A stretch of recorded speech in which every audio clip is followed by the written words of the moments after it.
show.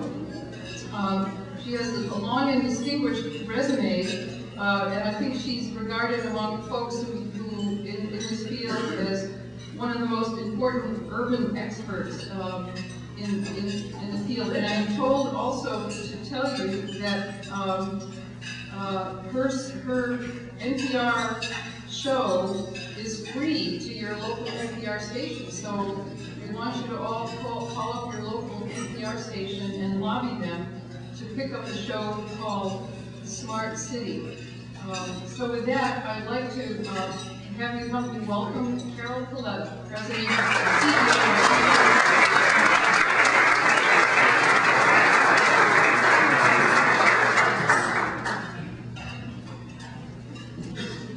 Thanks so much. Let me sort out a little bit who I am and who our organization, who I represent.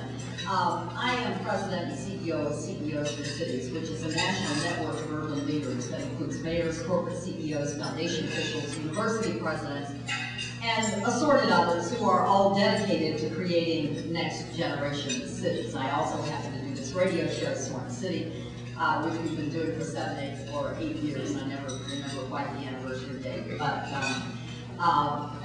one of the reasons I'm really happy to be here today is because as we think about next generation cities at CEOs for Cities, I can't think of anything more central to that discussion than smart growth. So I consider you very much allies in the work you're doing.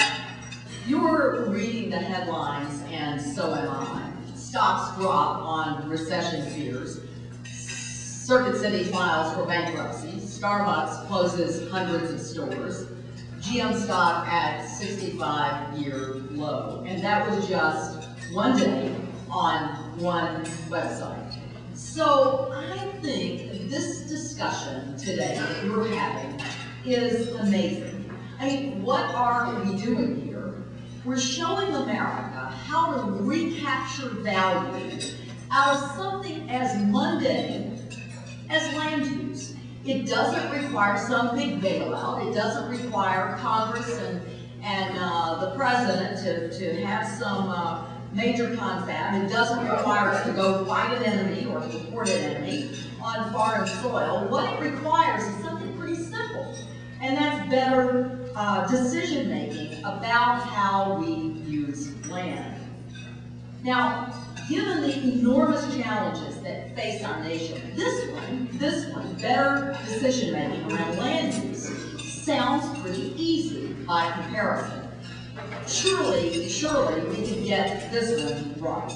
Look, this is a great moment for groups like 1,000 Friends of Connecticut, because it is finally becoming apparent that many of the assumptions, frankly, if not most of the assumptions, on which we built our community over the last 30, 40 years are now proving false. We have long assumed that we would always have unlimited supplies of cheap oil, that we could always build our way out of congestion, that places and buildings were disposable once once we used them for a few years, we could get rid of them.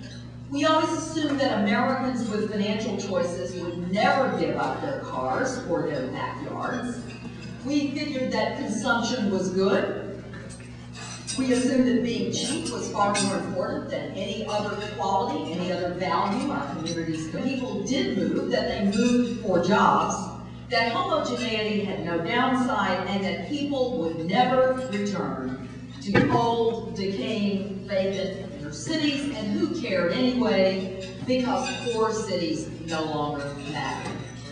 Well, you know, and I know that those assumptions are simply no longer true.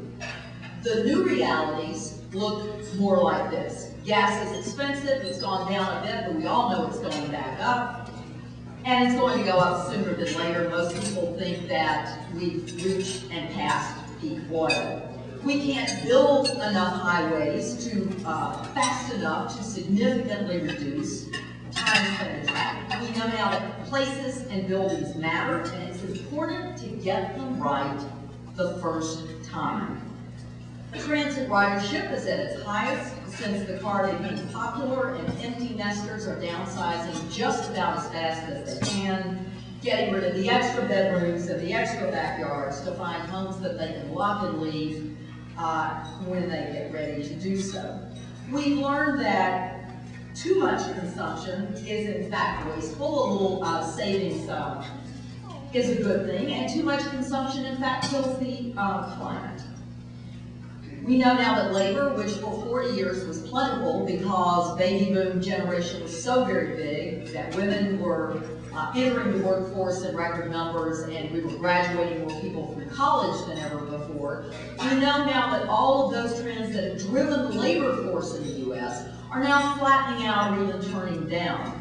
We know now that it's not just the rich who are mobile. The most mobile people in our society are actually 25 to 34-year-olds, and the more education they have, the more mobile they are.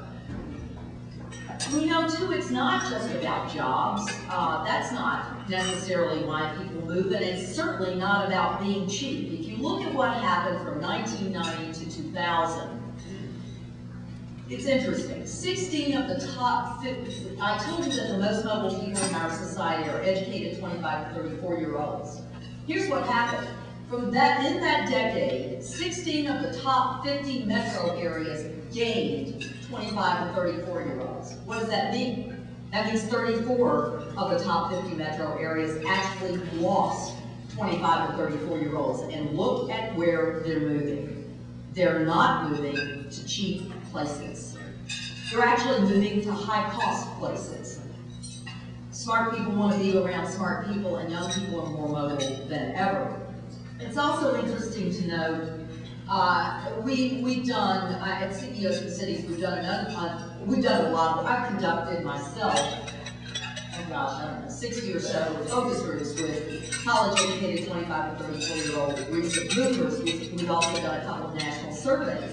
If you ask them why they move, 64% of them say, first, I choose the city I want to live in, then I look for a job. Now, if they can't find a job, particularly in this climate, does that mean they move? Not necessarily. But the point is, what's driving the move, what's driving the move decision is this a place I want to live? Sounds like what you're trying to do, doesn't it? We assume that no one wanted to live in our core cities. That proves to be wrong too.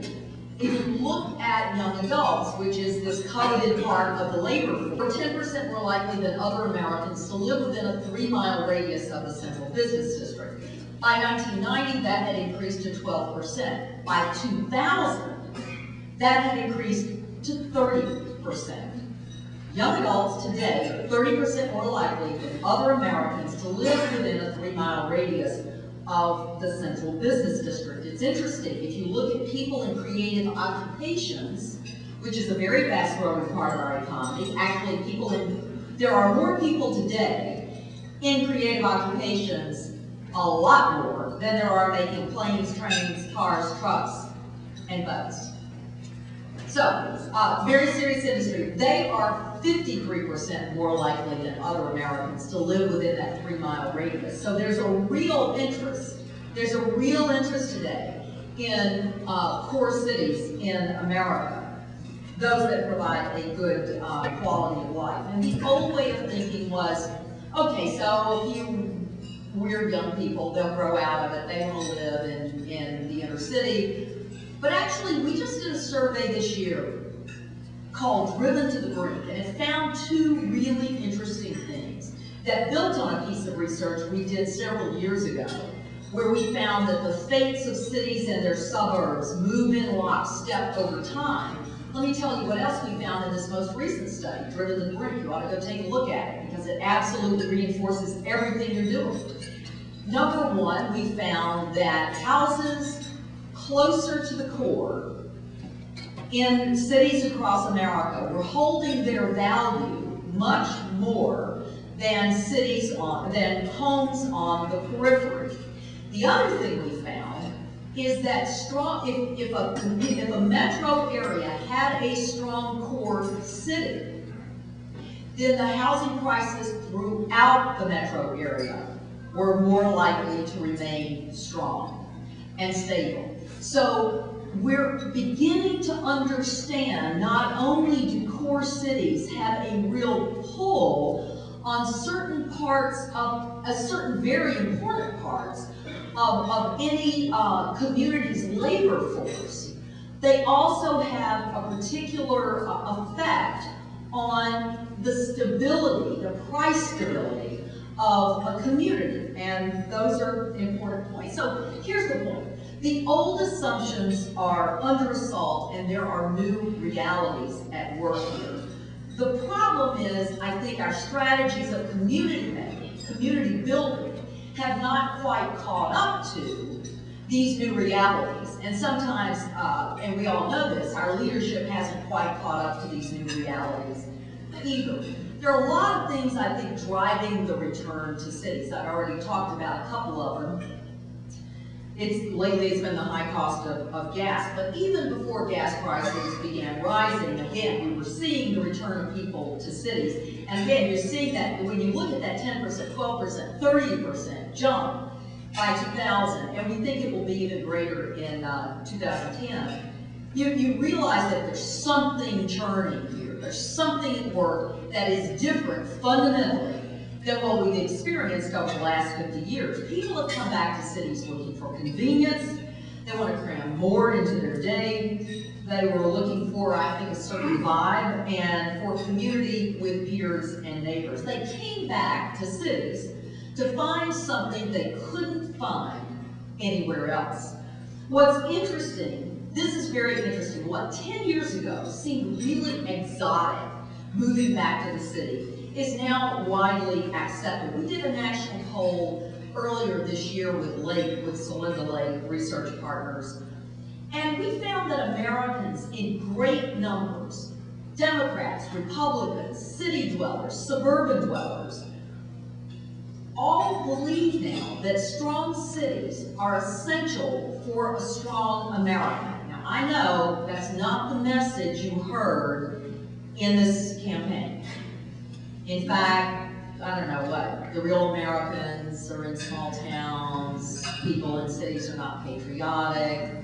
Somebody didn't get the message. But the fact is that statement a few years ago would have provoked rancorous debate. But it doesn't today. In fact, Celinda said to us, and she's been polling for, 100 years, Celinda said, this belief is so widely held, it's no longer an opinion.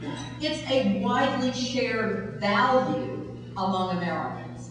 So one of the things that you have to keep in mind with your work, and I have to keep in mind with my work, is that it doesn't make this obvious. Even sometimes when the media don't make this obvious, I want you to know, you go out and you poll Americans, and this is what they tell you. It's really interesting. People are beginning to understand that cities are the best path, in some cases the only pathway through, to providing access to opportunity in the form of jobs and education, the only pathway to breaking our dependence on foreign oil, reducing carbon emissions, reversing the growing problem of obesity, and demonstrating that the American dream works best when we take full advantage of our diversity. In other words, as Barack Obama told the U.S. Conference of Mayors, cities aren't the problem. They are, in fact, the solution. At CEOs for Cities, our research shows that communities best position themselves in a knowledge economy for the future, for the next generation, when they become very, very good at doing four things. One, talent. That is the development, the attraction, the retention of talent. Number two, connections. That is making sure that people within the community are connected to each other, connected to markets and opportunity, that the city is connected to the region, important, cities connected to the region, and the region connected to the global economy. So talent, connections, distinctiveness.